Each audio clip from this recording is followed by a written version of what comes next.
ترامپ میگوید که در پایان دوره اول ریاست جمهوریش تنها یک هفته با دستیابی به توافقی با ایران فاصله داشته است. به گفته او این توافق می توانست تضمین کند که ایران هرگز به سلاح هسته‌ای دست پیدا نکند. پارالین لویت، سخنگوی کاخ سفید، اعلام کرده که ترامپ موضع خود را درباره ایران کاملا شفاف کرده است.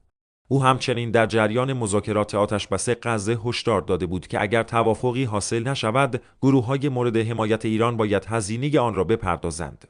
اما ایران بارها تاکید کرده است که برنامه هسته‌ایش صرفاً صلح‌آمیز است و هیچگاه به دنبال ساخت سلاح هسته‌ای نبوده و نخواهد بود. حالا سوال اینجاست، آیا ترامپ در صورت بازگشت به قدرت سیاست‌های سختگیرانه‌تری علیه ایران اعمال خواهد کرد یا اینکه راه مذاکره دوباره باز خواهد شد؟ نظر شما چیست؟ آیا این تنش‌ها به یک توافق ختم می‌شوند یا به درگیری‌های بیشتر؟ نظرتان را در کامنت‌ها بنویسید.